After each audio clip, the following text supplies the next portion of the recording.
Hello. In this video, I read out the Japanese folktales in English. I would be happy if you could press the channel subscription and thumbs up now. Let's begin. Once upon a time, there lived a monkey and a crab. One day, the weather was fine for the monkey and the crab, so they went out to play. While they were playing, the monkey found an persimmon seed on a mountain path. After walking a little further, the crab found a rice ball by the river. The crab showed the monkey, saying, "I found this wonderful thing," and the monkey responded, "I found this wonderful thing too," and showed him the persimmon seed.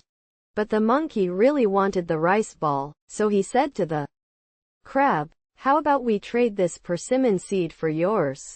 The crab replied, "But the rice ball is bigger, isn't it?" The monkey replied, "But if a persimmon seed sprouts eyes, it will grow into a tree and produce delicious fruit." Hearing this made the monkey want a seed. "That's true," he said, and finally exchanged the big rice ball for a small persimmon seed.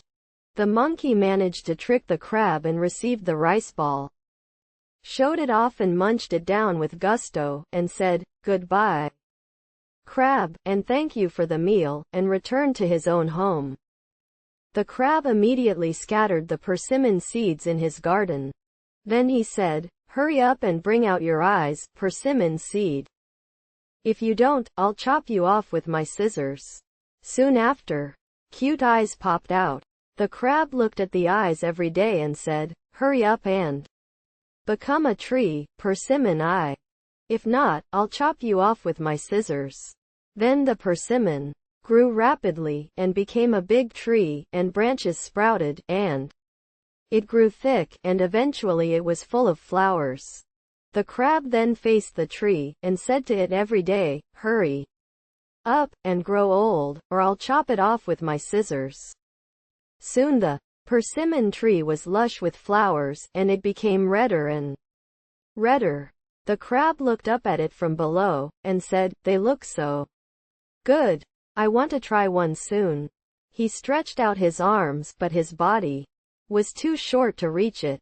This time he tried to climb to the top of the tree, but because it was sideways, he would fall no matter how high he climbed.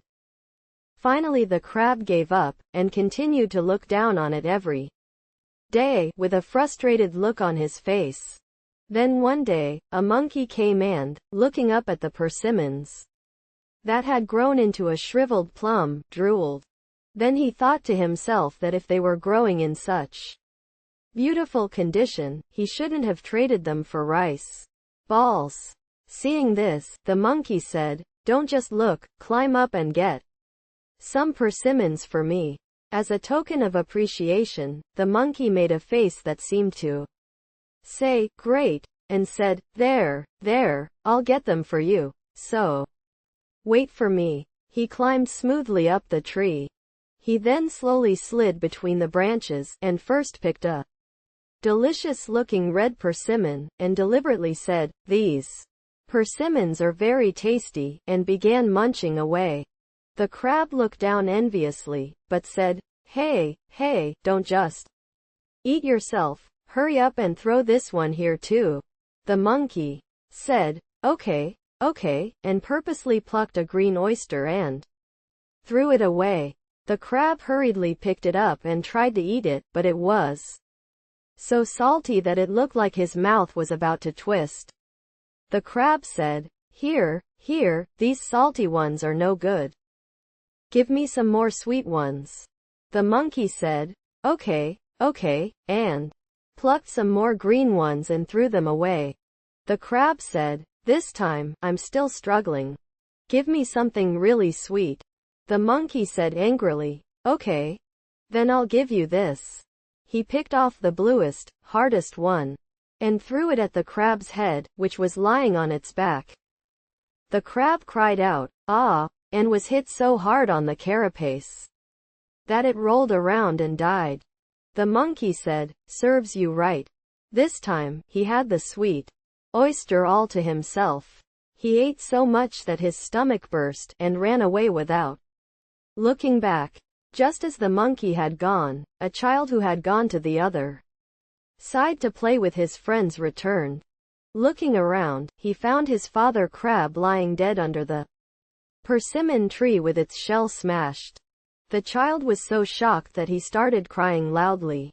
As he cried, he wondered, who on earth could have done such a terrible thing? And when he looked closely, the beautiful persimmon that had been there just a moment ago was gone, and only the green grass was left. So, it must have been the monkey that killed it, and took the persimmon. He was frustrated and started crying loudly again. Then the chestnut came hopping up and asked, Mr. Crab, Mr. Crab, why are you crying?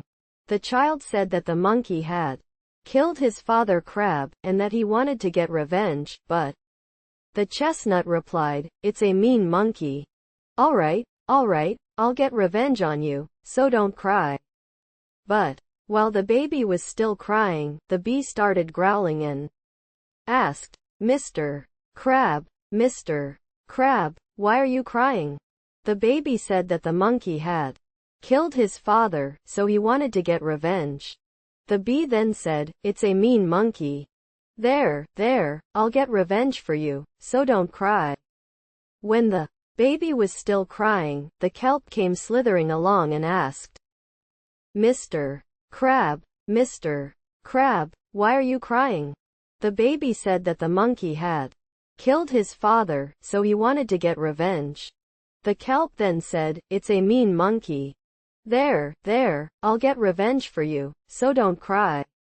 But when the baby crab still wasn't crying, the USU came rolling around and asked, Mr. Crab, Mr. Crab, why are you crying? The baby said that the monkey had killed his mother crab, so he wanted to get revenge. The USU then said, it's a mean monkey. There, I'll get revenge on you, so don't cry. The baby stopped crying completely. The chestnut, the little one, the kelp, the little one, and the chestnut all gathered round and started discussing the matter with the enemy. When the discussion was finally concluded, the little one, the kelp, the little one, and the chestnut went out to the monkey's house with the baby crab.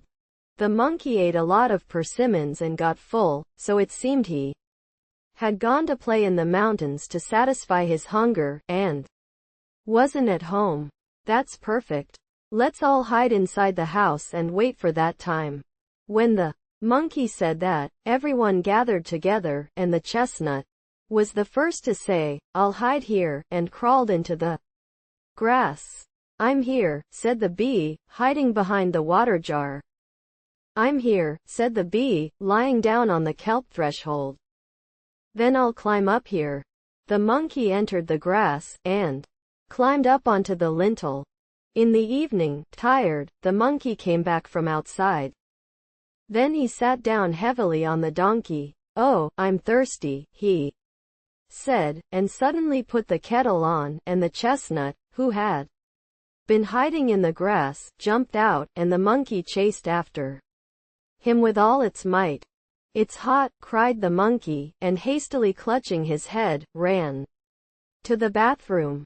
Then, hoping to cool his burn, he hid his face over a water jar. But a tiger leapt out from behind and rubbed the monkey's eyes so hard he couldn't stand it. Ouch, cried the monkey, and once again ran back to his front in a panic. As he tried to run away, he slipped on the kelp that had been lying on the threshold, and fell onto the field. On top of that, a thud fell on him, and he got very wet.